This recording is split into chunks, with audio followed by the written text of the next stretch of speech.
Viewer discretion is advised. You are listening to Wine and Crime, the podcast where two friends chug wine, chat true crime.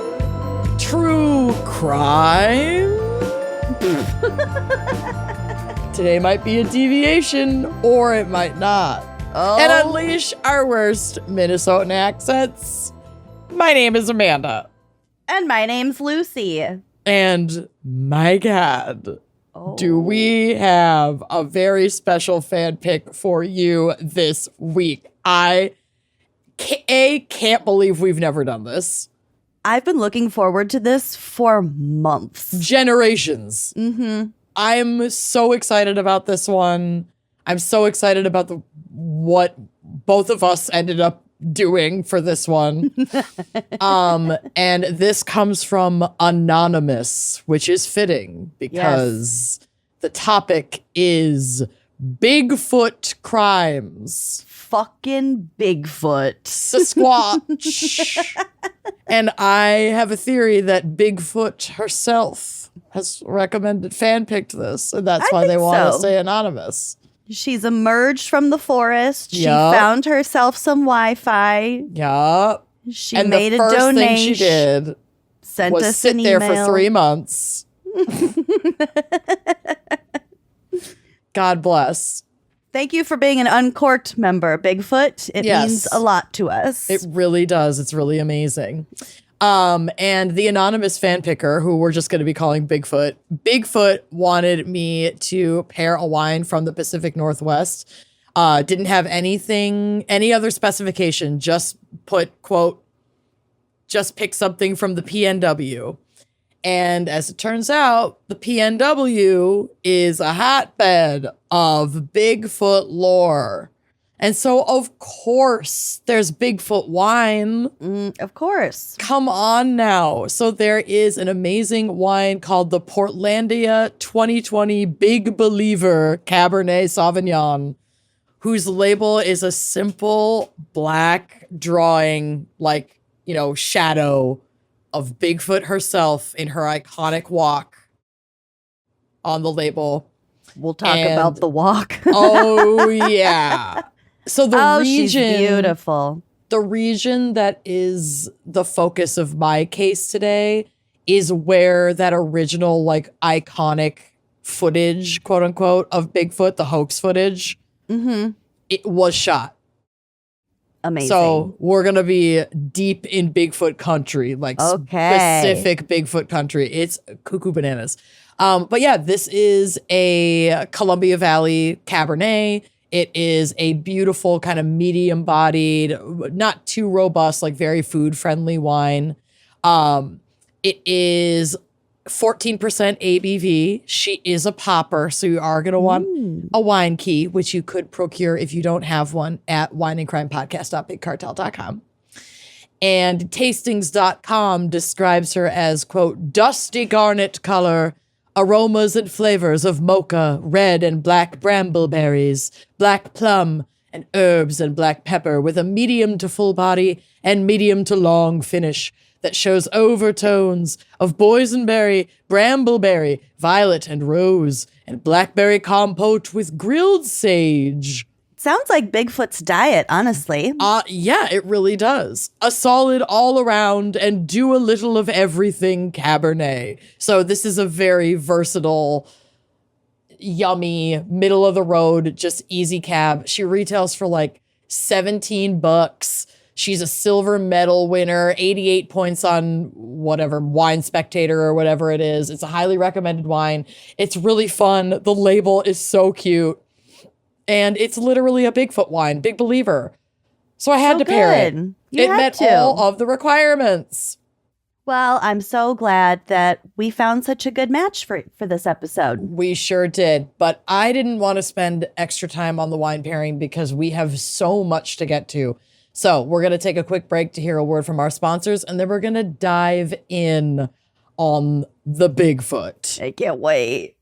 Aura Frames makes it easy for kids to see themselves growing from their back to school photo to graduation and every milestone in between. I feel ill just thinking about it, but I'm so... They grow so fast. They grow so fast, but that's why the primary reason I love my Aura Frame is because I can see photos of June from, yesterday when she was an infant. To today when she looks like she's ready to drive a car. Oh my gosh, She's only 2, but it is a very wild exercise in parenthood and like the passage of time. But truly, my Aura Frame, I love it because it does capture so many memories that would just not be looked at very often if they were in like a book somewhere. This is in a digital frame that just sits on my bookshelf, and it rotates through pictures every, couple of seconds, and it's just so nice. It's mesmerizing. It's hypnotizing. Aura Frames have free unlimited storage, so you can add as many photos and videos as you want from wherever. I send photos from my phone to my mom's Aura Frame in Minnesota all the time. You can share videos as well, so all you need to do is download the free Aura app or text photos straight to your frame. Named number 1 by Wirecutter, you can save now by visiting auraframes.com. For a limited time, listeners can get $35 off select frames plus free shipping with code GALS. That's AURA frames.com, promo code GALS. Support the show by mentioning us at checkout. Terms and conditions apply. With everything coming out of my bank account like on a daily basis, it can be really hard to stay focused on where that money is actually going and how much of it I'm actually saving. And Acorns is the financial wellness app that really cares about where your money is going tomorrow, and someone needs to be able to keep track of that. So Acorns is the adult in your pocket that helps you save money. I love Acorns. I've been using it for years because I used to work in jobs that didn't allow me to really have like a long-term savings plan. Like I worked in restaurants for most of my life, and I wanted to make sure that I could put away for my future, and I wasn't sure how to do it. So I started using Acorns, and I've been using it ever since. Acorns is a smart way to give your money a chance to grow, and it's super easy. You can sign up in minutes and start automatically investing your spare money, even if all you've got is spare change. Like you can round up to invest. It's amazing. Acorns grows with you, whether you're just starting out or thinking about settling down. Acorns supports your big and small goals across every life stage. The Acorns potential screen, I love this screen. Like you might not have very much in that account right now, but you can see its potential to grow over time. It shows you the power of compounding, which are like words I didn't even know before, and how your money could grow over time. Plus, you can quickly adjust how much you're investing every day, every week, or every month to make sure that you're building towards your goals. Now that I have a little bit more financial stability, I just have a set amount that I put in there every month, but I used to just literally invest my change. Acorns is all in one. No more finance apps cluttering up your phone. With Acorns, you can invest, save, and give your money a chance to grow in one trusted place. Sign up now and Acorns will boost your new account with a $5 bonus investment. Join the over 14 million all-time customers who have already saved and invested over $27 billion with Acorns. Head to acorns.com/gals or download the Acorns app to get started. Paid non-client endorsement. Compensation provides incentive to positively promote Acorns. Tier 2 compensation provided. Potential subject to various factors such as customers' accounts, age, and investment settings. Does not include Acorns fees. Results do not predict or represent the performance of any Acorns portfolio. Investment results will vary. Investing involves risk. Acorns Advisors LLC, an SEC registered investment advisor. View important disclosures at acorns.com/gals. We are on the road right now, and when we're on the road, I'm wearing a lot more makeup than I usually wear. Like, I'm not a makeup everyday person in my regular day-to-day life, but when we're out doing shows and we're doing meet and greets, I'm putting makeup on each day. And I want to be putting things on my face that are going to make me feel good, not just like for my skin, because my skin is very sensitive, but also like products that make me feel good about buying them. And that is why I love Thrive Cosmetics. Every product is 100% vegan, cruelty-free, and made with clean, skin-loving ingredients that work with your skin, not against it. Yeah, not only is their liquid lash extensions mascara, honestly, it looks like falsies in a tube. They're so good. This is a vegan tubing mascara with over 40,000 5-star reviews. It comes in 6 shades that lasts all day without clumping, smudging, flaking. I wore mine to our beach and e-scooter around town day yesterday. I was sweating and wet all day, and it just stayed on and looked amazing. I loved it. So not only do they have fantastic products, but every time you use your favorite Thrive cosmetic product, you're doing more than enhancing your glow. You're helping others shine too. With over $150 million in product and cash donations to over 600 giving partners, your purchase directly fuels real impact, and that is beauty with purpose. Plus, their Everyday Eye Brilliant Eye Brightener. I do love this product. It's so good. It makes me look so awake, and it looks very good on stage, just saying. So amplify your spring look with Thrive Cosmetics. Go to thrivecosmetics.com/gals for an exclusive offer of 20% off your first order. That's Thrive Cosmetics, CAUSEMETICS.com/gals.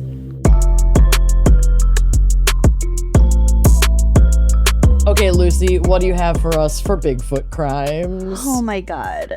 I really could have continued this research for the rest of the day. It was so fun. Can I read our text exchange? Yes. Okay.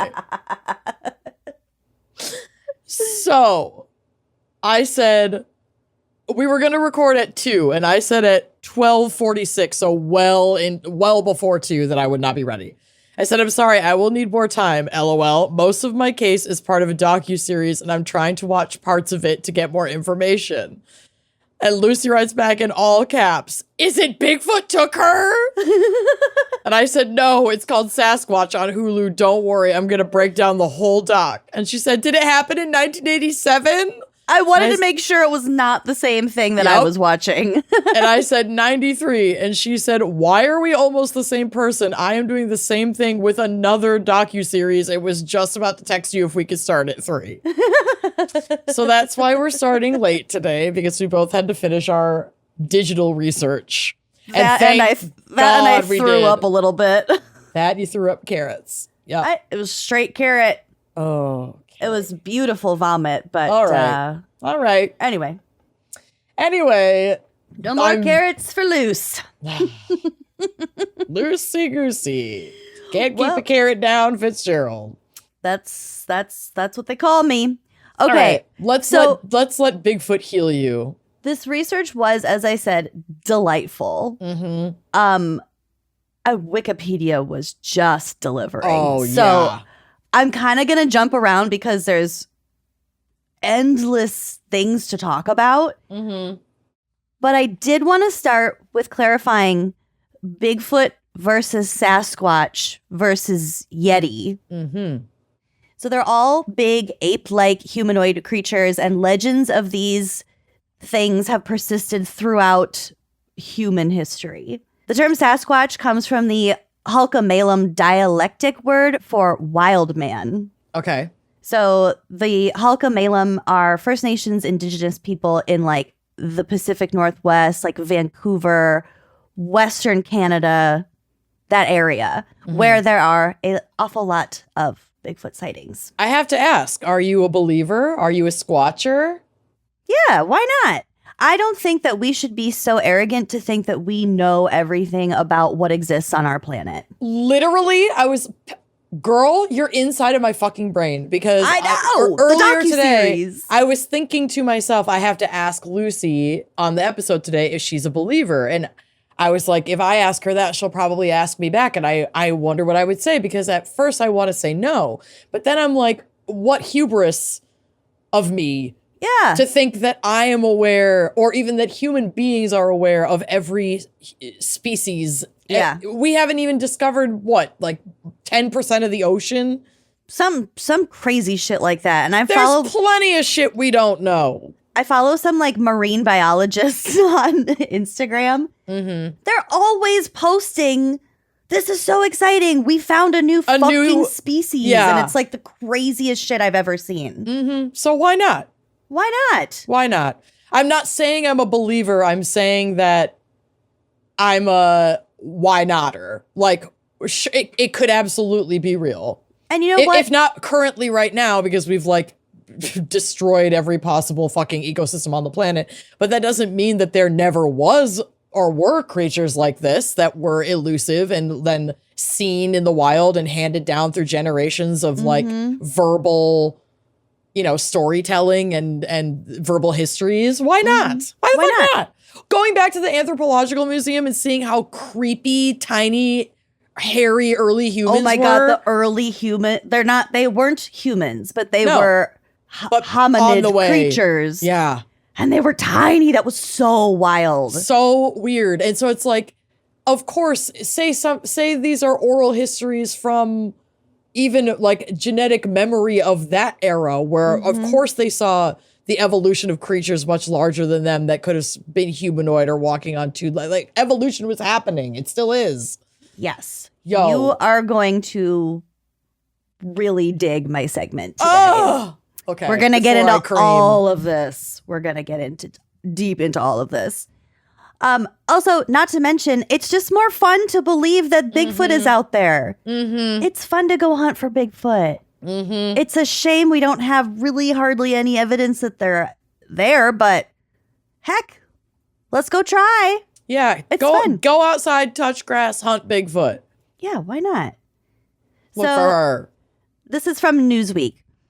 Perhaps the most common shorthand for Sasquatch, the term Bigfoot first came about in 1958. We have an exact day. Okay. Well, yeah. A day that will live in infamy. And I have a feeling that this particular region that I'm going to say is going to be a recurring theme of our episode. So a guy named Gerald Crew, a Bluff Creek local in Del Norte County, California, was featured in the Humboldt Times for a cast he made of large footprints found near his bulldozer. Fellow Bluff Creek locals began referring to this mysterious maker of the tracks as Bigfoot, 2 words, which Humboldt Times editor Andrew Genzoli decided to stylize as Bigfoot, 1 word. Cool. Great use of like editorial free will. That was smart. We love a quippy name in the press. We do. The term has earned considerable recognition since then, particularly in its use by the Bigfoot Field Researchers Organization, one of the most widely respected groups of Bigfooters. We're going to get to the BFRO. Okay. Now, a Yeti is a completely different animal. Yeti can be traced back to pre-Buddhist Eastern civilizations, particularly in the Himalayan mountain region. Yeah, I think of Sasquatch and Bigfoot as more interchangeable in terms of this like Pacific Northwest regional cryptid, but a Yeti as more of a very cold climate, like mountain snow. Yetis are snow creatures. Snow cryptids. They sure are. Okay. So unlike the Sasquatch, who lives in warm or mild climates, the Yeti is believed to be an Arctic creature that is usually described as resembling more of a bear than an ape. Okay, I like this. Some early indigenous people of the Himalayas would worship what became known as the Yeti, calling it the glacier being. Ooh, that's gorgeous and so creepy. I love a like creepy vibe in a desolate Arctic, like icy white and blue landscape. Like that's why I loved that season of True Detective so much. Oh, yes. And that Netflix show about the ship, the Terror. Yes. Erebus. I'm fascinated by just the pure desolation of that climate. Maybe that's why I love living in Minnesota. I get a little taste of it, just enough to keep me from going completely nuts, but to dip my toes. It's kind of like a kink. It's kind of like it's punishing. Yeah. My seasonal affective disorder is just a frigid winter haunting of creatures that come from the endless dark and feed off of my serotonin and my sense of hope and joy. White Walkers, if you will. Yes, until I become a husk. And then the sun returns and beats just the in demons time. Away. Right when I'm on the brink. Just on the edge. I think we're going to get rid of daylight saving time. I feel like we've been talking about this for years and it hasn't happened. This is becoming the new, there'll be a cure for diabetes in 5 years. Just get rid of it. Just get fucking rid of it. I don't give a shit if it's darker in the mornings, if Don't it doesn't care. get dark at 4 p.m. Babe. Please. Can't do it. No. Okay, so just to add, I don't really think of, I can never say this word, abominable snowman in the same category as like Yetis. I hadn't before because I think I always did. I think I always had them as being interchangeable, mostly because the abominable snowman, the Bumble from the old like Rudolph movies, the always kind of claymation looks one. kind of looked like a Yeti to me. Well, I have a confession. I thought that character, whose name, by the way, I Googled it. I thought that he was the only abominable snowman. Like, oh, really? Capital A, capital S. Oh, wow. And then I Googled it. That's not even his name. His name is Abominable Snow Monster. So stupid. Whatever. Anyway, this Newsweek Fuck article that shit. paired it, and there's actually some interesting information. So I'm going to share with you that the term abominable snowman was first coined in 1921 by Harry Newman, who was a contributor to the Indian English language newspaper The Statesman. Okay. So India. Oh, okay. So Newman interviewed participants in the British Mount Everest reconnaissance expedition. I have a photo of it. Okay. So if you want to go to the drive, I do. there's also a picture of the abominable snow monster. The Bumble. Oh, I love him. So there's a black and white photo of a group of guys. This Yep. is the 1951 Everest recon team. So the it's guy, the one that's labeled Mountaineers. yes. Yeah. Okay. The guy on the far left, his name is Eric Shipton. Okay. These guys went up the Mount Everest. They were doing a recon mission, as their name would suggest. And they encountered these really large footprints, these huge, huge footprints. And there are photos on the drive because Eric Shipton whipped out his camera and took a bunch of pictures of them. Oh. So you see the one next to the pickaxe? Oh, weird. Yeah. Ew. That big Oh, I ass don't toe. like that. That toe is nasty. Yeah. I don't Isn't that- like that. Mm-hmm. And then there's another one that's labeled Yeti tracks. They You go can kind on. of see how big. Yeah, that's. They're like hooves. Oh, it's Giant it's not, hooves. Yeah, I can't tell if it's those or if it's that big dark spot, because that looks like a big footprint. I guess. Yeah, I don't know. I don't know, but the other one is clearer, and you can see that big toe. It's just like, Ugh. and the whole foot is really rounded. I don't like it. It's really gross. Yeah. It's so nasty.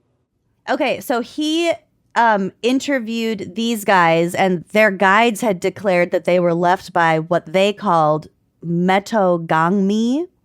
Okay. So the word gangmi does translate to snowman, but the word meto actually translates to man bear. But when he was writing up his newspaper article, he mistakenly mistranslated the term from man bear to filthy, which he then switched out for abominable, just as another word for it. Editorial choice. Yeah, it's a synonym, Yeah. I guess, in whatever word he was going for. So yeah, it was a mistranslation. So the filthy snowman. Yeah, the gross snowman. Ugh. Yeah. So is the guy. Yeti just Trying to Sherpa live. folklore? Maybe. Maybe. But those footprints are pretty fucking creepy. I know. And they were there, that was in 1951, because sightings from Westerners really spiked in the 1950s when exploring Mount Everest was like the fashionable the thing to fad. do. It's, ugh, God. Yeah, so there's a lot to be said there about the Yeti, but again, Yet another reason is if we didn't need more to leave Everest the fuck alone. I know. We gotta stop going up there. It went too far decades ago. Yeah. Let it go. Yeah. Just let it be. Let it be. Fucking It's beautiful, A. barren, Bigfoot laden. Yes, beautiful let us self. behold it from her holy feet, not atop her back. Stop conquering things. Nair atop her back. With her back. Ugh. Leave that bitch alone. Okay, so back to Bigfoot. Oh, right. Reports of Bigfoot sightings in the United States kind of popped off in the 20th century after what's become known as the Ape Canyon incident. Oh, okay. So this is from my lover. The Sasquatch legend grew in 1924 after 5 gold prospectors claimed to have had a violent encounter with gorilla men in a gorge, which is now called Ape Canyon, on Mount St. Helens in Washington, where we're going to be next week. Oh, God. After the prospectors wounded one of the creatures during the day, the so-called mountain devils returned that night, pelting the prospector's cabin with boulders and repeatedly ramming the structure. When the attack ended at daylight, the prospectors fled. Although their account was later discredited by U.S. forest rangers who notably proved that the footprints were fake. Like, okay. But Like, we can see the rubber ring around where you used a stamp. Exactly. It's right there. Right. But news articles had already been written up, so the story just spread. Subsequent sightings and even alleged photographs and filmings, notably by Roger Patterson at Bluff Creek, California in 1967. We have Bluff Creek again. Have also contributed to the legend, though none of the purported evidence has been verified, which is disappointing to me. Yeah, it is disappointing. I want her to be real. Who is Roger Patterson, you ask? You asked. Who is Roger Patterson? You've seen his work in that infamous Bigfoot video of the We one... have the same picture on the drive, you and me. course Mine's we just do. zoomed in. Of course we do. It's iconic. It's one of my favorite stills of all time. Her little arms swaying. Remember when my parents recreated that and then we recreated And then we did it in Ireland? Irish Big Feet? God. Oh my Lord, that was I fun. love how she's swinging her arms, like in tandem with her step. It's so chic, Yeah, as Dorit would say. it is very chic. It's so chic. Oh my God, that That, like, this wind chime is bitch so can chic. walk. Yeah, Boots. Slay the boots house down, as the cool people say. yeah. Do it. Lope off into those woods. Whoa, punny. Lope, honey, lope. The footage was filmed alongside a tributary of the Klamath River in that very far northwest corner of California, so like almost Oregon. Roger was a really big Bigfoot guy. He was very intense about finding Bigfoot, proving that she existed. He was convinced that they were out there. He knew that there were a lot of reports in the Bluff Creek area, so he convinced his friend Robert Gimlin to go on a little camping adventure, a little cowboy camping boys weekend. Yep, a little Brokeback Mountain, if you will. Yeah, why not? Just the boys. Just it's not us. gay because only the boys are going. Okay. It's just a shower with men, a guy's Yep. afternoon in. Just a guy's afternoon in. just an afternoon shower with guys. Okay. It's a gay. It's a guy's afternoon in. So they take a few horses and some camping shit and some Bigfoot shit and a camera, a Kodachrome. And they go up to Northern California. Yeah. On the afternoon of Friday, October 20th, 1967, it was the 60s. They were riding their horses up along a river when they passed this big uprooted tree because that river had flooded a few years before. So, like, there was still kind of damage on the riverbank. Residual flotsam and jetsam, if you will. So they're on their horses and they pass by this tree and suddenly they can see her standing at the bank on the other side of the river. Standing, stunning, slaying. It was her. It was her. She Bigfoot. was the moment. She had a huge rack. Icon. She does. It's in her description. It talks about her prominent breasts. Wow. I can't really tell from the video. Yeah. I don't have she a very doesn't look tittied out, but I don't have a very good analytical eyes. I can't see things. I don't see the tits. Okay. Well, in her Wikipedia page, And I'm zooming. I bet you are. I mean, it looks like a broad and muscular chest, like a barrel chest, but I wouldn't say they're like huge knockers.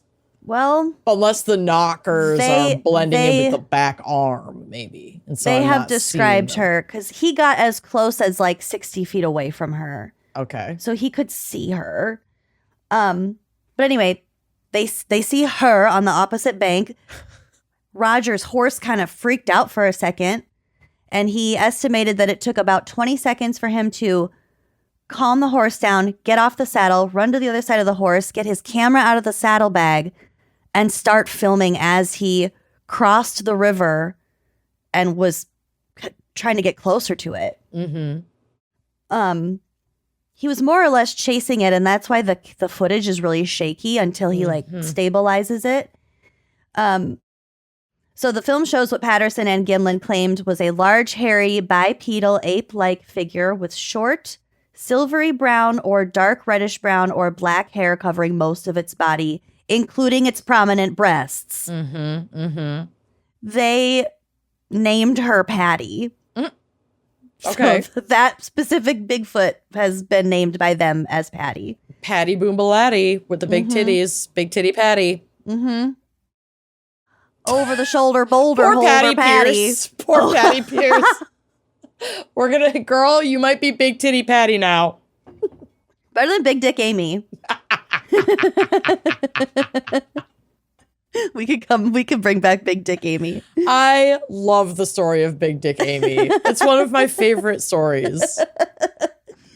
Oh my God. I Can you imagine love if I her. did that to our Latin friend Ben? Big Dick Ben? Oh, you We mean called Big him Dick Ben? Big Dick Amy. That's the part of the story. Yeah, true.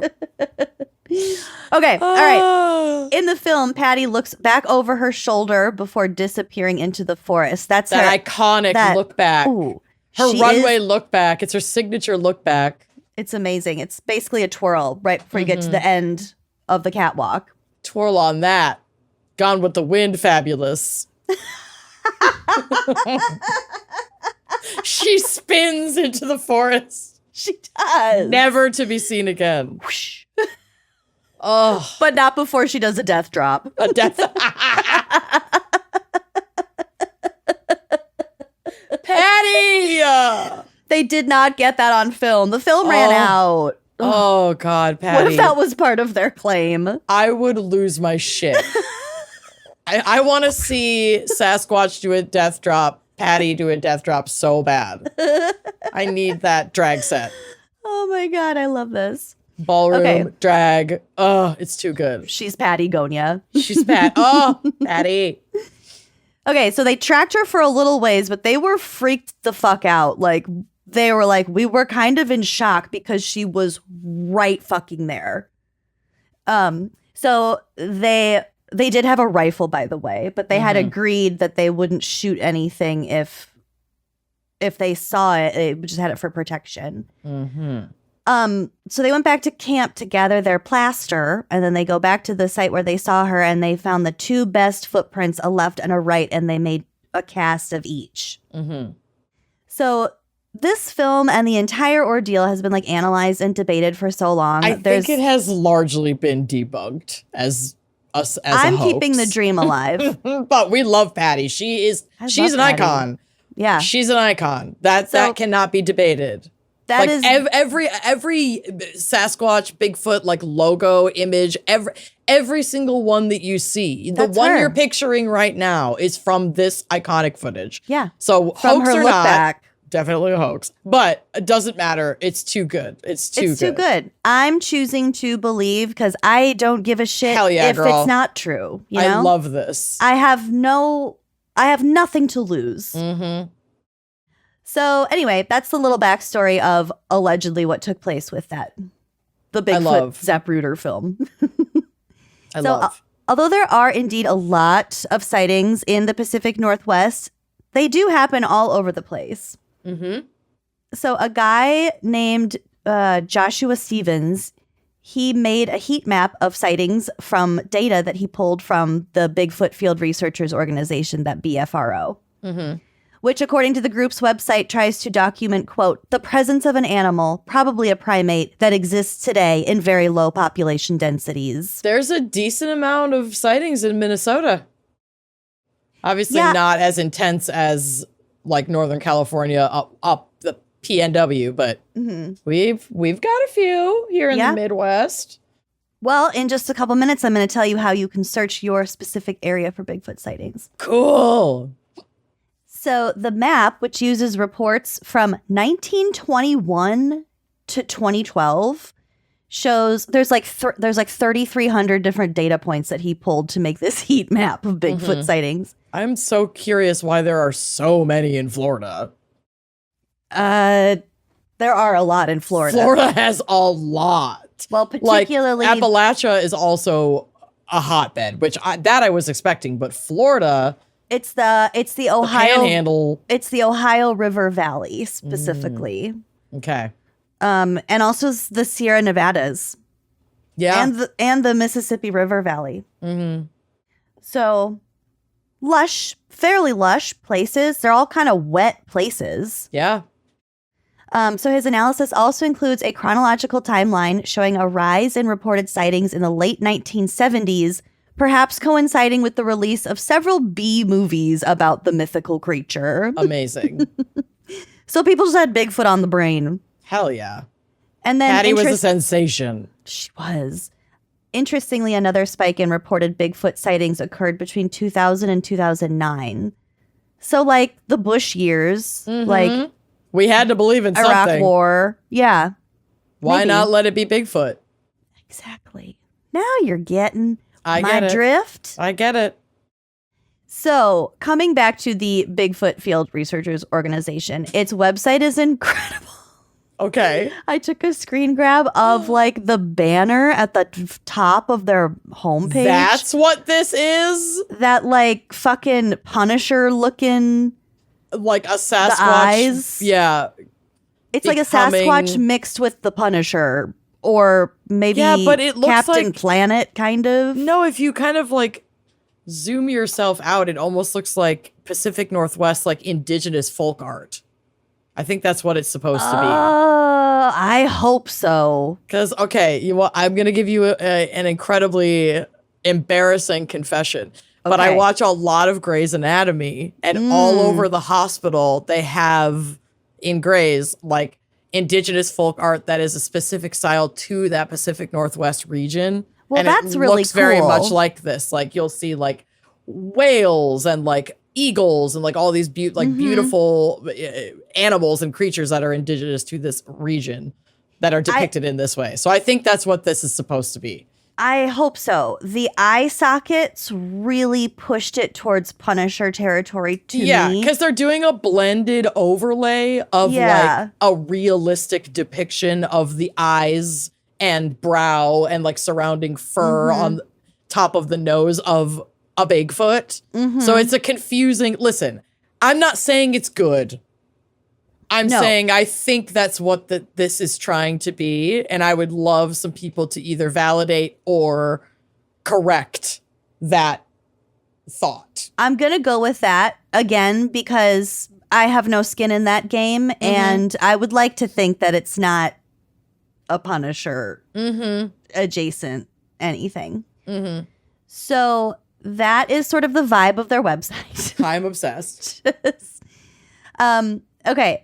It was founded in 1995, the BFRO, and is, quote, the only scientific research organization exploring the Bigfoot slash Sasquatch mystery. So this website, I want to note, they do call them Bigfoots and not Big Feet. Okay. So we'll defer to the experts, Bigfoots. Yep. They have a whole page of tips for collecting evidence. Okay. Like how to mix up your plaster, how to take of the best kind of photos to show, size and depth and things like that. And this is also where you can search your state and county to see how many Bigfoot reports they've gotten from there. Hold on, doing it right now. What's it called? Go to bfro.net. There she is. So you should be able to go click over to reports on the left and like search your state and county. My county has 3 Bigfoot sightings, the last one being in 2001. Oh, wow. Well, Anoka County Beltrami County has 9 sightings. Wow. Seeing if there are any in Hennepin. None in Hennepin County, where I live. I'm checking Carver, though, Lucy, your former. Oh, none in Carver, even though Weird. Where your childhood home feels rife for Bigfoot activity. Yeah, that's crazy that Des Moines Polk County has 3. That's amazing. Itasca County, way up north, has 12. St. Louis County has 21. Do you know what county Baudette is in? Lake of the Woods County. Lake of the Woods County has 1 sighting. What? Yep. You guys better get exploring in those woods. The highest one with 21 is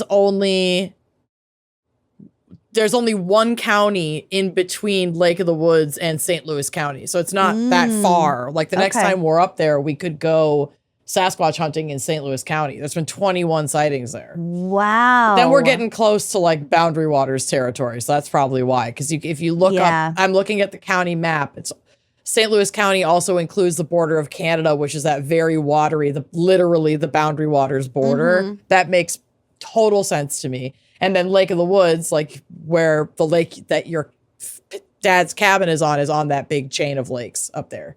Okay.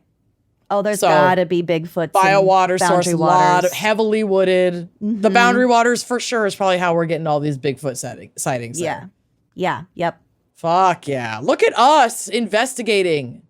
We're basically professionals now. We're big investigating. The BFRO also has merch. Unfortunately, their logo is unfortunately lacking. Oh, I thought you meant unfortunately they have merch. Oh, well, they also have merch, unfortunately. Their logo's not great, so the merch isn't that great. Oh. You can also sign up for expeditions with other like-minded Bigfoot hunters. And Amanda, there is an expedition in Minnesota, September 24th through 27th. You could go for your birthday. Should I cancel on Josh's event? Oh, it is that weekend. Because I'm sorry, I can no longer make it. I'm hunting for Bigfoot that weekend. There's an expedition that weekend. And I paid a lot of money for that expedition, so I cannot go. You know my financial situation's been rough, so this is a big deal that I'm going. I can't get that down payment back. I have to go. I'm locked in. No, unfortunately, I will not be on that Bigfoot expedition. I will be in the Berkshires that weekend. Oh, I'm so sad. Yeah. Your cousin had to get married again. Again? Well, it's I her feel like first it was wedding. a different cousin last time. Bitch, do you know how many cousins I have? Yes, and one of them's always getting fucking married in September. It's annoying. We're over it. Cut it out. They We're too are all old for getting this. married in September. Well, last fall I had 2 cousins, brothers, mind you, and my sister get married. Too much. Fucking chill, everyone. Okay. Cryptozoologists have argued that Bigfoot is a descendant of the once thought extinct Gigantopithecus. Okay. This was a big boy who lived in southern China a literal million years ago. Cool. So between like 2 million and 300,000 years ago-ish. They don't know for sure. So he got his name from anthropologist Ralph von Koenigswald in 1935 after he purchased 2 enormous molars from a drugstore in Hong Kong that were being sold as dragon bones. Interesting. Okay. The molars were about like a full square inch. Wow. There's a picture of a guy holding one of them. And then there's a picture of the close-up of the molar. It looks like just chewed up gum. I mean, it looks like a molar. Oh, it's nasty. Yeah, but look how fucking big that It's huge. Yeah. That's really big. Yeah. I don't like that. So he had a background in like anthropology. He was like a science guy, and he was like, first of all, it's obviously not a dragon bone, but secondly, that looks like a human tooth. Like, what is this? Ralph has a very wild story, and I'm just going to read this from Wikipedia because it escalates quickly. Okay. By 1939, after purchasing more teeth, he determined that they had originated somewhere in Guangdong or Guangxi, areas of southern China. He could not formally describe the type of specimen until 1952 due to his internment by Japanese forces during World War II. Oh, shit! The teeth, the originally discovered teeth, are currently a part of the collection at the University of Utrecht. I want to see those because... Yeah, bucket list. Show me those molars. Well, We've read about you. The molars have been through a lot because get a load of this.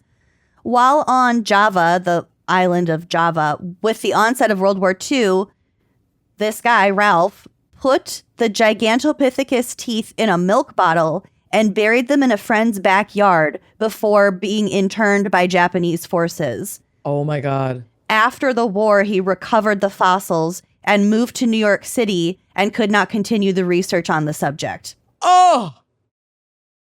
These teeth! The teeth! So a Chinese team and teams picked up his research and have since then discovered remains at 16 different sites across China. Oh, shit. And I have to tell you the coolest fucking part about this. Okay. So he was finding these teeth, the dragon bones, at like multiple places. Okay. So it was like they were like a local oddity, but they weren't just in this one drugstore. Correct. Okay. So, and since then, these archaeological teams are finding more teeth, but like there, a part of a mandible was found, but really no bones were found. Mm-hmm. And the ones that have porcupine bite marks on them. What? And the reason they don't find any bones from that long ago is because they have been eaten by porcupines. Porcupines eat bones to grow their quills. What? So something that old would have, the bones would have been, they'll drag bones, big bones down into their little holes to eat. But they don't eat the teeth because of the enamel. So the teeth are the only things that are left. I cannot fucking handle this. I know. I cannot fucking handle that. I have had I have goosebumps. I had so much fun researching for this fucking episode. That shit is crazy. I know. Oh my God. What the fuck? Porcupines are fucking weird-ish. What the fuck, know. you guys? I don't know. We need bones to grow our quills. Ew. Oh, you do? Then maybe don't have those. Fucking yuck. Well, breast milk is made from the mother's bones too. Ugh, I guess. I guess fucking dogs eat and chew up bones. It's just fucking weird. I know. Bones are bizarre, but we'll actually get to more bones. We'll get to more bones. This is all over the place. One major pro-Bigfoot's existence scientist was a guy named Grover Krantz. Okay. Excellent name. Excellent. So over his entire career, Grover wrote more than 60 academic articles and 10 books on human evolution, and he conducted field research in Europe, China, and Java, like the other guy. He was super duper smart. He had a crazy high IQ. He was in Mensa. With Dave Ryan. Along with Dave Ryan, alongside. And they might have met His esteemed colleague, David Ryan. They might have met at the U of M because he got his doctorate in anthropology from the University of Minnesota. Let's fucking go. Mm-hmm. Grover Krantz was the one who essentially anglicized and published the name Sasquatch. So he sort of lifted it from the language of the people who lived in that area and referred to it by that name. Obviously, it's not pronounced like Sasquatch. Or spelled the same exact way. Yeah. Right. But so he was taking it very seriously, and he tried to get the creature like confirmed as a real thing with like a Latin name and everything. Okay. Because he was a big believer in the Gigantopithecus theory. But like no other serious scientists took him seriously. And there's so much to say about this guy, but I need you to hear how the end of his Wikipedia article goes. It's insane. Like, as interesting as Bigfoot is as a topic, all of these little threads that I pulled just led to something so fucking outrageous. Yeah, it's all just so odd. It's all so odd. It's so weird, yeah. So here's how his Wikipedia article ends. On Valentine's Day, February 14th, 2002, Krantz died in his Port Angeles, Washington home from pancreatic cancer after an 8-month battle with the disease. Oh, sad. At his request, no funeral was held. Instead, his body was shipped to the body farm at the University of Tennessee Anthropological Research Facility, where scientists study human decay rates to aid in forensic investigations. This is what you want. I know. Oh, wait, it gets better. In 2003, apparently when he was fully decomposed, his skeleton arrived at the Smithsonian National Museum of Natural History and was laid to rest in a green cabinet alongside the bones of his 4 favorite Irish wolfhounds, Clyde, Icky, Leica, and Yahoo, as was his last request. That's a hell of a request. My God, Krantz. It gets better. It gets better. She is a diva. Yeah. In 2009, Krantz's skeleton was painstakingly articulated, and along with the skeleton of one of his dogs, Clyde, included on display in the Smithsonian's exhibit called Written in Bone, Forensic Files of the 17th Century Chesapeake. Oh my God. So there's a photo on the drive He of was like his on skeleton display. with his dog. Look at the picture. You can't miss it. What? Ew, it's jumping up to kiss him. That's an Irish wolfhound. Oh. That's him. No. That's him and Clyde.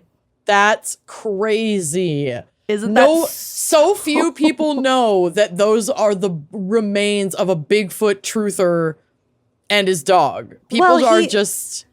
I mean, I think it's so fucking cool that he blissfully was unaware. so passionate about evolution and anthropology and just the human. That now he gets to be immortalized in the Smithsonian. That's pretty amazing. His bones have also been used to teach forensics and advanced osteology to George Washington University students. Hell yeah. His contributions continue. That's all you ever really can dream of. Isn't that so fun? What a legacy. So fucking cool. So I do have a little bit of a case that I'm going to tell you about because I started, that's the docuseries, the docuseries that I watched earlier. Mm-hmm. This is still unsolved. So it is important to know about what happened and how fucked up it is. Okay, so in 1987, there is a 16-year-old girl who lives in California. Her name is Theresa Bier. And she has a little bit of a rough home life. So she meets this guy who's like a local Bigfoot believer, self-proclaimed expert, because all Bigfoot experts must be somewhat self-proclaimed. Right. He's fucking 43 years old. His name is Russell Welch. People called him Skip. And he was allegedly a big meth user. Okay. So he's 43 years old. She's 16, and she's really into Bigfoot too. She thinks it's really cool, and somehow they meet, and he offers to take her up to that Bluff Canyon area that I have now mentioned like 6 times. Yeah, it's a hotbed of Bigfoot activity. It is, and it's quite far away from anything else. It's this very place remote. where she went. Yeah. So he's like, yes, little girl, I'll take you camping for multiple days and we'll go hunt Bigfoot. So that's what they did. And he came back a few days later without her. And he claimed that they did find Bigfoot. And Bigfoot took her. Oh, the name of the documentary. Bigfoot took her. So obviously that doesn't sound right at all. And there were other people involved who were young girls at the time, and there were multiple reports of him taking young girls up to that area, camping or looking for Bigfoot and like drugging them and abusing them. Mm-hmm. So the fact that he's coming home without her, and like I think his story changed or something, is very, very fishy. Mm-hmm. So he was charged with felony child stealing, and he pled not guilty. And then there was like, I don't know, the thing kind of went on. I think they tried to give him a plea deal for like a year if he pled guilty. But they were thinking that they were going to find a body by then, and they just never did. Mm-hmm. And they did not want to do that and risk a double jeopardy situation where he pleads guilty for her murder, he serves a year, he gets out, then they find a body, they can't charge him again. Mm-hmm. So they didn't want to risk that, so they dropped the charges, and they never found her. So they never really were able to charge him with anything. Mm-hmm. But then other people have theories that like, well, if she did disappear and he really does think that Bigfoot is out there, maybe he genuinely is assuming that Bigfoot took her. If she just fell into a river or fell down off a cliff or something. That is such a remote area. He is a creep. He takes girls out there to do God knows what, and he killed her. And it's just really hard to find remains in these regions because they, like you said, they are... Well, with porcupines around, they're snatching bones. Well, yeah, this is remote wilderness. Yeah. Like I have big deal camping. I have not finished the docuseries. I've only watched like the first little bit of it, but that is the gist of the case. Well, we'll all have to watch it. Yeah. So he's blaming Bigfoot, and it's still unsolved. He's dead, so no one was ever brought to justice. And there's a lot of like missing pieces. But the fact that Bigfoot is involved, well, had to mention it. That's not the only case where Bigfoot is involved, and we'll get to it. Excellent. All right, damn, well done. You gave us a really good foundation to move into my case. I think this is going to be a perfect pairing. So should we take a break to hear a word from our sponsors? I'm ready. Let's do it. The rent's too high. We've been saying it for years, and it is more true today than ever. And here's a question for you. Are you getting rewarded for paying your rent or mortgage right now? If the answer is no, you've got to check out Built. Becoming a Built member means earning points on every housing payment, no matter where you live. Built points can be redeemed for flights, hotels, Lyft rides, Amazon.com purchases, future housing payments, and more. Personally, I would use them for eating at local restaurants in my neighborhood because there are so many that I just don't normally have, like, I guess a reason to go eat there. But if I have Built points to redeem towards them, you better believe I'm hitting those spots up. For real. And an unexpected benefit Built gives every member access to is its agentic neighborhood concierge in the Built app. It doesn't just give you information about your home and your neighborhood, it executes, baby. It's connected to your home and over 50,000 merchant partners, so you can ask it to pay your rent, make a dinner reservation, book a fitness class, schedule a lift, and more. It makes things happen while automatically applying your member benefits along the way. First, you want to download the Built app. Second, link any credit or debit card to the app so purchases at your local spots become even more rewarding. And third, ask the neighborhood concierge in the app pretty much anything. It'll tell you about exclusive member benefits at restaurants, fitness studios, on your Lyft rides, and more around your home. And for the homeowners out there, hello, Built works for mortgages too. Your housing payment is one of your biggest monthly expenses, so why wouldn't you want to earn points on it? Download the Built app and join the membership for where you live at joinbuilt.com/gals. That's JOINBILT.com/gals. Use our link so they know we sent ya. You know I talk a lot about Blue Land. You know I talk a lot about Blue Land's laundry tablets, but let me tell you about Power Duo. This is Blue Land's newest laundry detergent tablet. This is designed to tackle tough stains and stubborn odors while remaining safe for sensitive skin. I have sensitive skin. I'm also a homeowner who loves to garden, and I am always doing like weird little home projects. My husband and I are rough on our clothes, and so we rely very heavily on these Blue Land laundry tablets, and I am so stoked stoked about the Power Duo laundry. It gets some of the toughest stains that I have seen out of our clothes. It's genuinely amazing. The thing that I love the most about Blue Land is that it truly cuts down on the plastic waste, the single-use plastic inside your home. Blue Land makes dish, laundry, and other household cleaning products designed to reduce that single-use plastic. There's no more like big, bulky plastic jugs you have to lug around. Their cleaning tablets are 100% plastic-free and microplastic-free. I think my favorite Blue Land product is the toilet cleaning tablets. You just pop it in your toilet and let it kind of simmer a little bit, and then just give it a fresh wipe. It looks like you've done such a heavy lift, but it takes like minutes. It's so easy.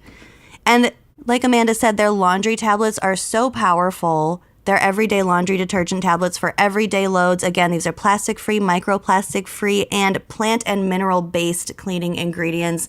And this Power Duo laundry tablet is just like the next level. It's hypoallergenic, safe for sensitive skin, pre-measured. They've thought through everything. Blue Land is just sort of the turn your worries off, trust the process. This is better for your home, better for your health, better for the environment, and very powerful cleaning supplies. Blue Land is a certified B Corp and Leaping Bunny cruelty-free certified. Their formulas are EPA Safe for Choice certified, and many products have also earned Cradle to Cradle's Gold Material Health Certificate. So if you're looking to make a small change in your routine, you can get 15% off your first order at blueland.com/gals. That's 15% off your first order at blueland.com/gals. I cannot deal with an uncomfortable bra, and that goes double for an uncomfortable sports bra. Like if I'm already thinking excessively about the exertion that my body is doing, if I've got a bad bra on top of that, I'm throwing in the towel. I'm calling it quits. My day is over. And that is why Honeylove's sports bra has changed the game completely. My favorite part about this is that it hooks in the back. You don't have to pull a tight sports bra like up over your head and like get your lifting partner to help you with it. Awful. So Honeylove sports bra has changed the game for me. I wear it day in and day out, whether I'm in Pilates or not. Yeah, they have a lot of amazing products, especially their bras. So I highly recommend Honeylove's crossover triple bra bundle. So if you want a full refresh on your top drawer, you can get huge savings by buying 3 at once. They are an independent female-founded brand with products designed by women who actually wear them, including the founder, Betsy. So it's like people with boobs made these and people with boobs are wearing them. You can trust that they're going to take care of people with boobs. Honeylove doesn't just make bras and shapewear either. They built a full line of tanks, bodysuits, and underwear with supportive structure, smoothing fabrics, and premium finishes.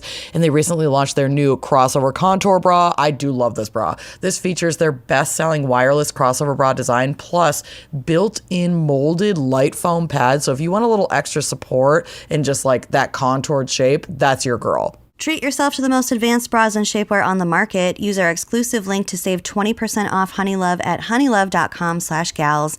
That's honeylove.com/gals. After you check out, they'll ask where you heard about them. Please support our show and tell them we sent you. Experience the new standard in comfort and support with Honeylove.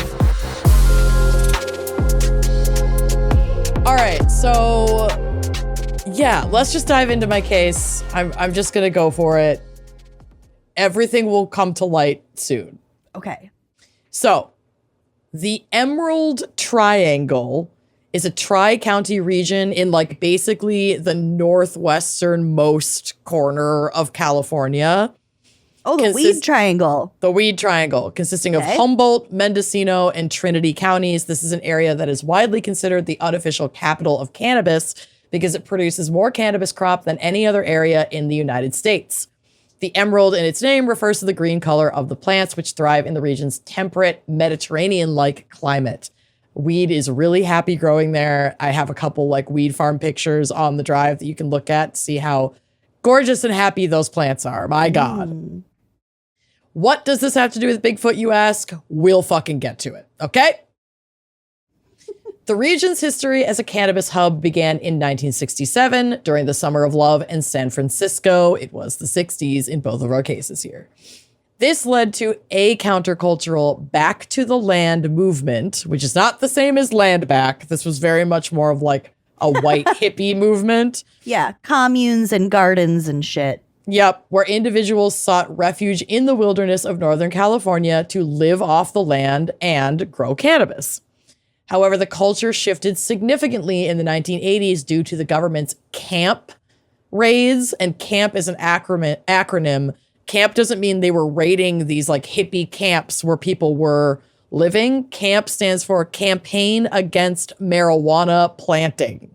Oh, for God's sakes. So it was just like chud cops, aggressive ass law enforcement that are landing big fucking helicopters in the middle of these people's land where they're living, and then like violently raiding the grounds and ripping up and destroying any cannabis that they find, and like kind of fucking up their living quarters and just being general assholes. Get a fucking hobby.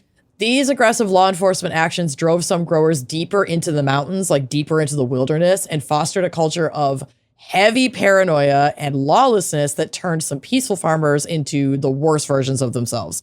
So it was like this weird shift in this hippie movement where they had moved into the mountains to like grow their weed and live on their compounds and communes and do their own thing. But then like fascist governments come in, and the response, instead of holding on to that sort of like free love, whatever attitude, is to become these kind of like wild, overly aggressive recluses who would like put traps all over their land and like invest in heavy artillery to like protect their farms and stuff like that. So it just created this like really weird culture shift I've seen a documentary about that. Yeah.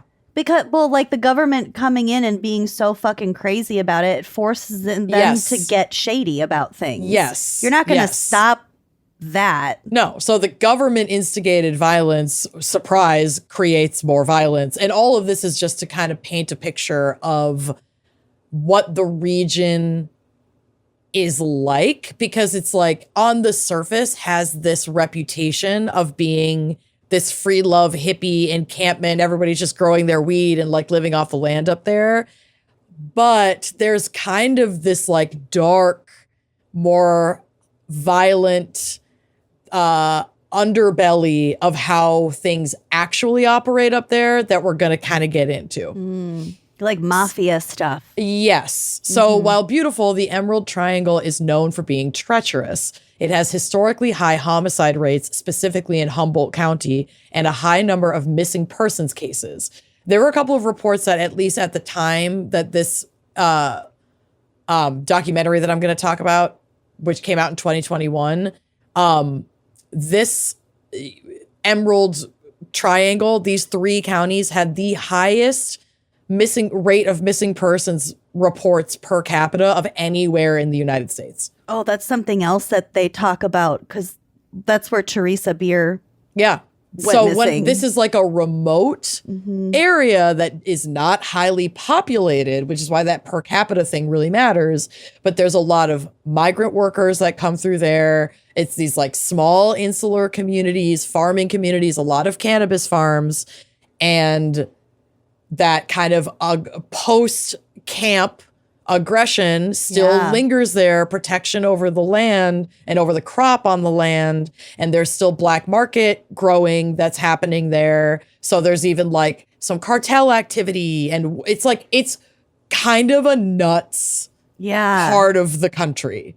Still? Oh. Yeah. Cool. Yeah. Well, cool. And also like wild. Cool as in interesting. Okay, so there are a couple of documentaries about this region. If you're interested in kind of that like true crimey aspect of things, you can check out this documentary on Netflix that I didn't watch, but was referenced in a bunch of the articles that I read. It's a Netflix docuseries called Murder Mountain, and it's about this region. That's the one that I watched. Oh, there you go. Okay. Really crazy. Yeah.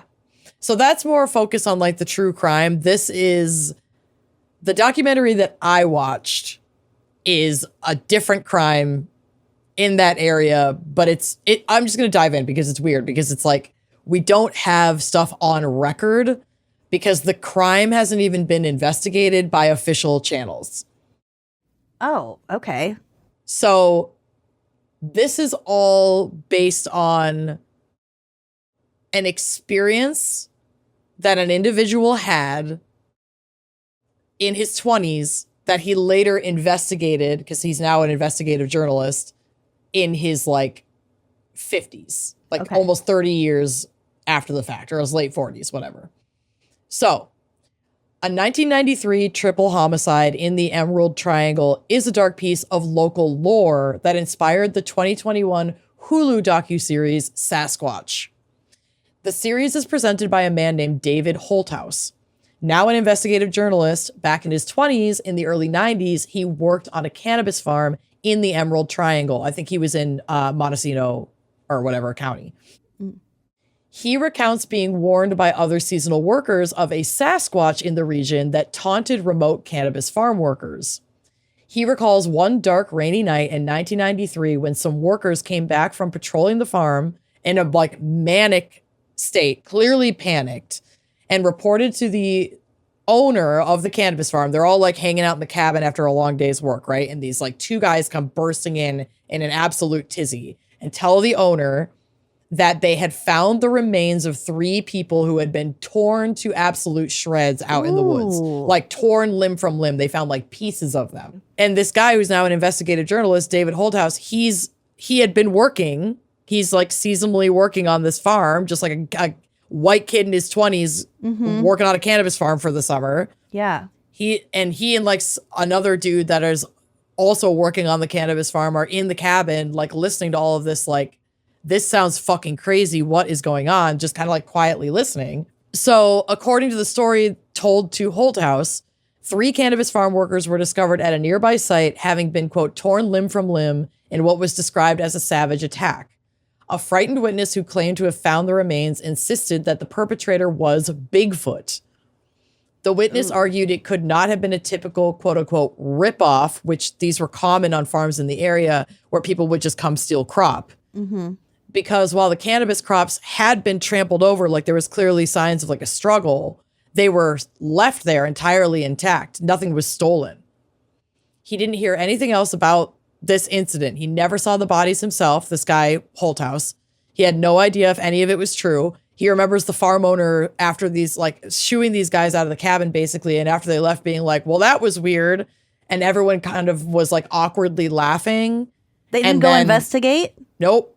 They casted it off as, like, these guys are on drugs, like, they're meth users, or they're, like, quote-unquote cracked out.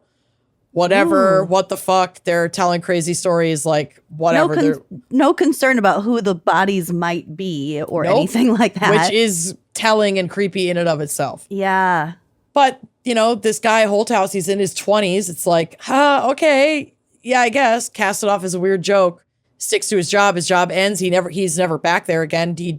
It doesn't ever come up again. There's no missing persons report. No police ever come. Like, they just he kind of, not forgets about it, but like it doesn't think more of it. Yeah. Oh, weird. So decades later, Holthouse returns to the region to investigate even like the veracity of this memory.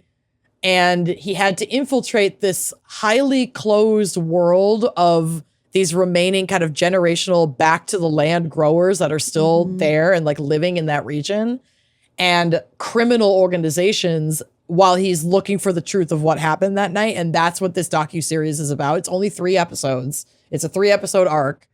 You can definitely watch it in an afternoon, and it is fascinating. I absolutely loved it. So the rest of this is really just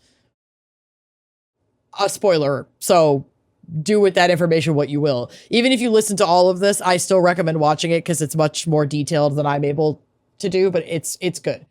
So this guy, Holthouse, starts just calling farms in the area and asking if they'd ever heard a story about a Bigfoot killing 3 people on a pot farm in 1993. And just everyone... curious.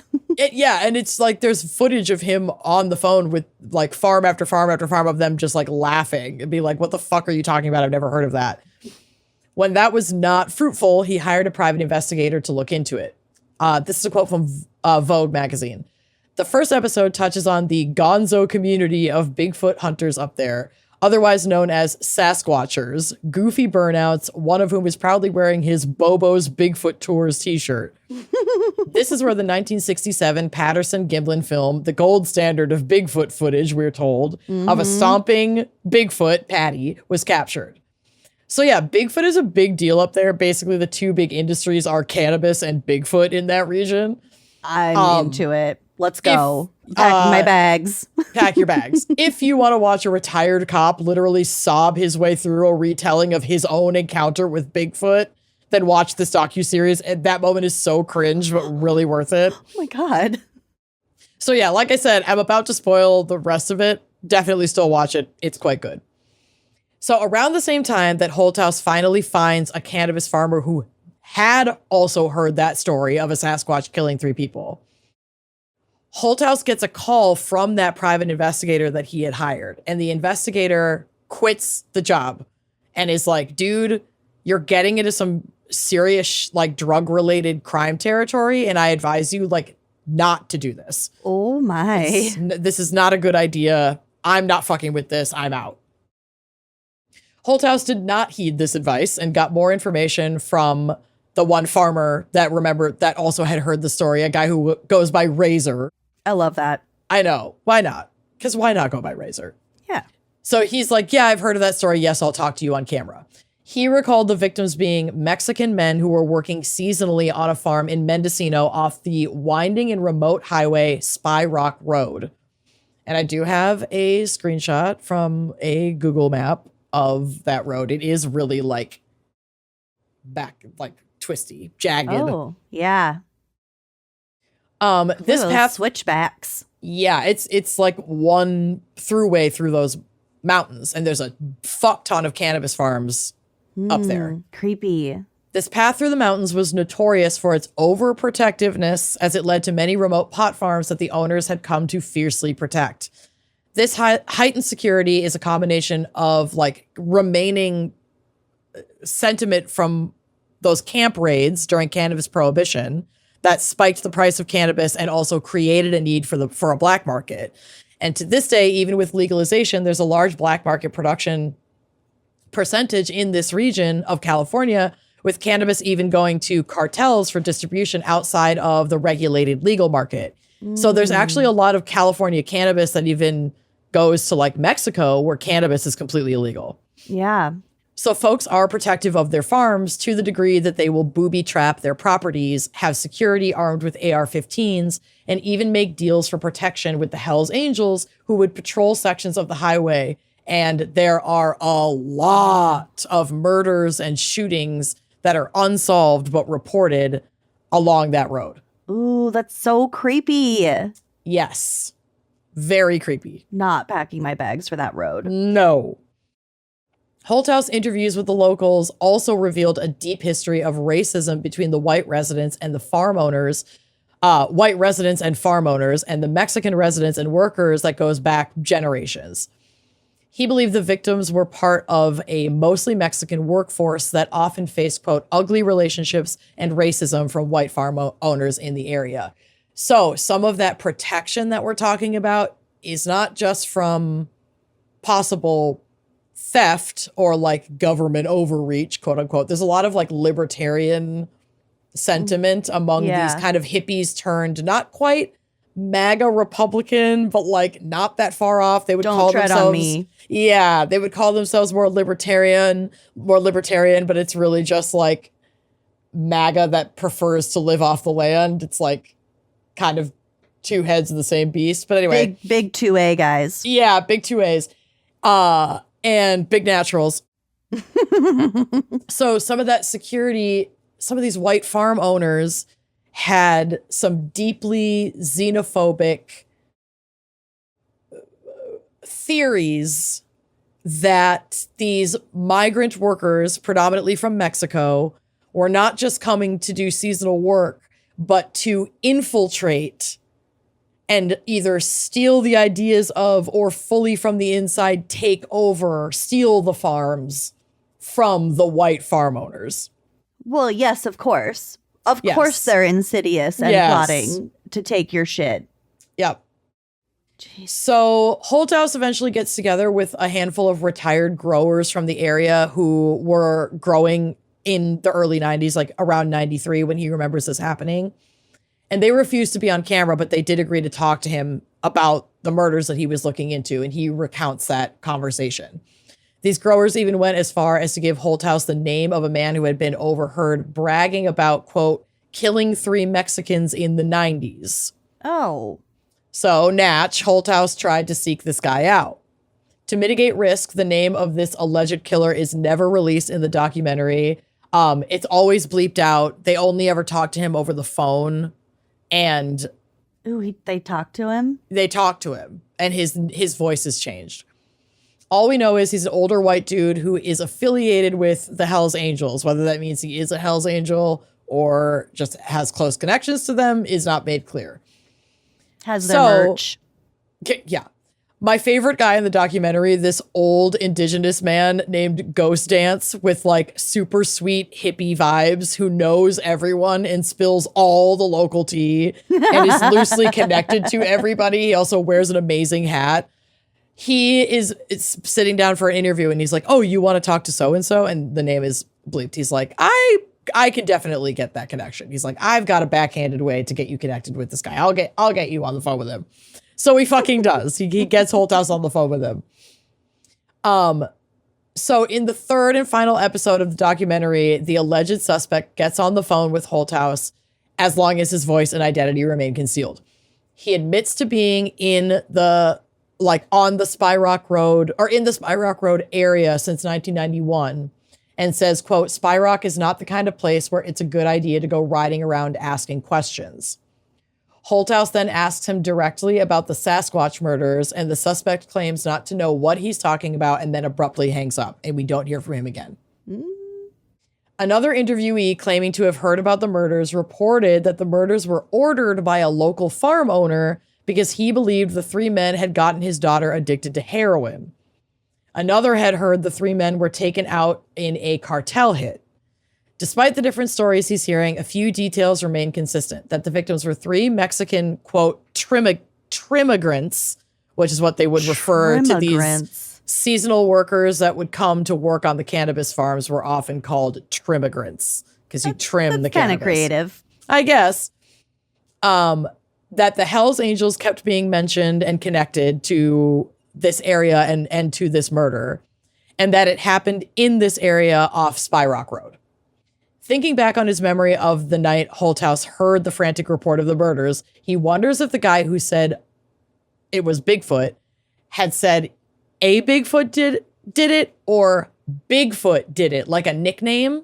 And he's like, well, shit, if this was a hit, like an ordered hit, was there a guy, like a farm owner working in the region who went by Bigfoot? Yeah. Did I misremember that? And turns out there literally was a legendary Bigfoot in the area, a grower who went by Bigfoot Gary. Our girl was framed. BG was a big time grower in the region, and he had been raided by the police more than once. There was like an interview with a former cop who was talking about raiding his house. And like, while he was speaking, they were showing images of the like police reports of things that they found on the property. And it was like a fuck ton of guns, like an arsenal, like guard dogs on all these properties. He had like a bunch of different farms in that area. And you know, he'd been in trouble with the law a couple of times and been raided a couple of times, but was like still a consistent grower and owner of land up there. And now this guy, Holthouse, is like, well, fuck, could Bigfoot Gary have hired this alleged suspect who I talked to on the phone, who hung up on me, to kill these 3 guys? Holthouse then had an anonymous interview with someone who used to work on one of Bigfoot Gary's farms. He said that he was not the kind of boss to cross Bigfoot Gary and that he had a big temper. While working there, he had heard a story that Bigfoot Gary's daughter had been sexually assaulted by 3 men, and Gary had hired someone to get revenge. So now he's like, shit, that's kind of close to that story, that other story where Bigfoot Gary's daughter got hooked on heroin by these 3 guys. And it's like, now are these stories overlapping? Are things just getting lost in this like game of telephone?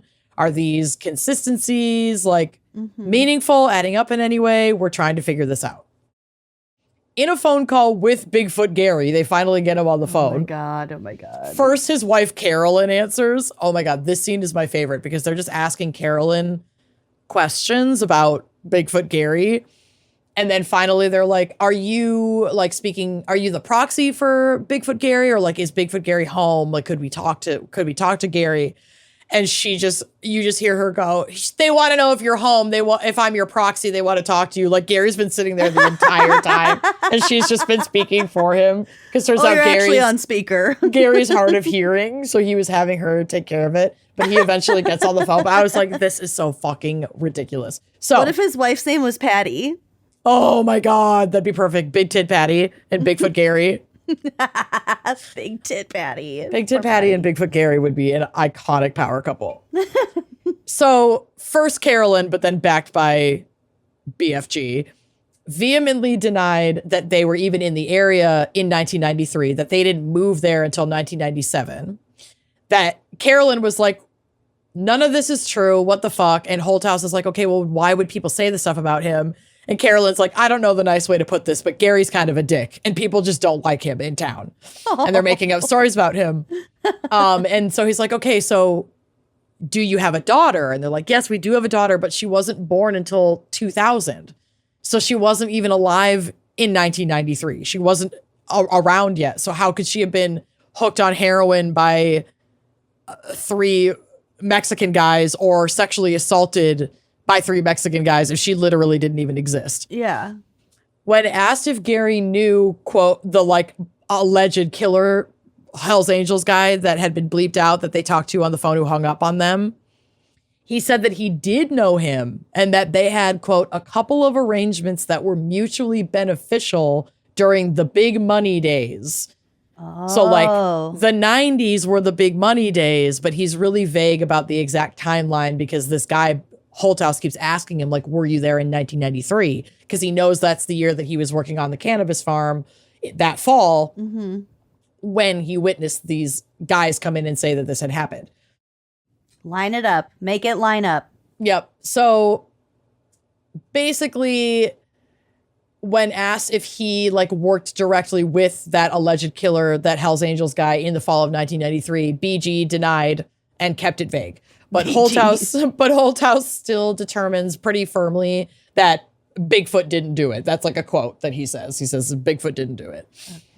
Like he doesn't think it's, especially because of like the stuff about the daughter kind of all falling apart. It's like, I don't think that he murdered these people. In the final stages of his investigation, Holthouse finally has a conversation with the owner of the cannabis farm that he worked at in 93. They'd been trying to track him down. Oh, damn. The guy who was like, oh, don't worry about it. Yeah. They'd been trying to track him down this entire time and could not get a hold of him. And they finally get through to him. Okay. What does he have to say? He refused to reveal his identity, but all but confessed to the murders. What? On the phone. Said he wanted the 2 witnesses to find the bodies because he knew that they were on meth and folks wouldn't really believe them anyway, and rumors of a Bigfoot would be dismissed and the crime would never be investigated. So then he would have time to like essentially get rid of all of the evidence. And like, oh my God. This rumors of a Bigfoot in the area that Holthouse had heard about, he kind of discovered over the course of this documentary that a lot of those Bigfoot rumors were made to target the Mexican migrant workers that came up because to scare them because they had this xenophobic idea that they were like stealing jobs or infiltrating their farming businesses. Just a way to try to keep them in line. Yeah, there was like this racist guy that was interviewed that are quoted to have said like, I wish we had something like chupacabras up here because that would scare them. And so it's like, well, we don't have chupacabras, but we have Bigfoot. They already had these legends. Yeah. So they hyped up these legends to be like, yeah, if you fuck around up here or you like wander off the farm too far or whatever, you can get like these, they'll come out and they'll fucking snatch you and attack you and rip you to shreds, basically. So who were the 3 guys that were killed? Okay. So we don't have their here's the thing, we don't have their identities. This is still just like all this is hearsay. This is just what this guy is anonymously saying. He is anonymously saying that I killed these guys and I maimed their bodies so badly. Well, he didn't go into detail, but basically all he said is that he believed many of the migrant workers were trouble, that they were scouting the farms to come in and take them over. They took our jobs. And said on the phone call, quote, those 3 Mexicans needed to be made an example of, end quote. He said that. It's on camera. Yuck. Yeah. So I think it's just some racist, lunatic farmer who thought these guys were stealing from him when they weren't, wanted to get rid of them, probably didn't want to pay them, knew that they were migrant workers that nobody would be looking for, and then made an elaborate, either paid someone to do this or himself. You know, they have farm equipment. They could have torn up the bodies that way. Oh my God. Blame it on a Sasquatch to these fucking methed out other locals that sometimes work on the farm, so that they spread a rumor and that a everybody Sasquatch else. tore up some migrant workers. Yeah. No one knows their names. No, there's no missing persons report. Who comes up with this shit? That's wild. That was the culture. Like, migrant workers went missing all the time up here. I'm sure. All the time. Oh, God, that's so creepy. It honestly reminded me of like the Greek mythology of the Minotaur and the labyrinth that we learned about, where like these families there would send their young sons to go work at the palace, but they would never return. Like they'd send them to they were like they were sacrificed to the Minotaur. Sacrificed to the Minotaur in the labyrinth, but they were killed, but not that way. Just slowly over time, because they were just slaves. Exactly. When Holthouse asks him point blank, like, were you involved in the murders by either hiring someone or committing the murders yourself? He responds, no comment. And that's like the end of the conversation. Jesus. Despite the detailed local accounts, the triple homicide remains officially unconfirmed. Unconfirmed that it even happened? When Holthouse shared his findings with the authorities, he was met with crickets because there are no bodies, no missing persons reports, and no physical evidence to support a formal investigation. It's just stories that he's collected. From 30 years ago. From 30 years ago. It was your memory from a lifetime ago. Yep. One officer said on camera that an added issue is how hard migrant workers can be to identify even when they do have a body. He talked about crime scenes that he's seen on cannabis farms where the bodies of migrant workers have been found with no identification, no one will talk, and they are never identified. Wow. On top of that, the per capita rate of missing persons across these 3 Emerald Triangle counties is some of the highest in the country. Consequently, law enforcement considers the event of this specific situation anyway. They have written it off as nothing more than local folklore. They're like, that didn't happen. We don't have the resources to investigate things that didn't happen. Damn. I think it did really happen. Wild. Because of course it happened. If you watch the documentary, and I'm going to close out with like one other thing that is a through line in the documentary, but is not the main story of the documentary. There are lots of stories and lots of reports of migrant workers and other missing people. A lot of like young people of color that have gone to work in this region, get work on these farms that do not come back. And so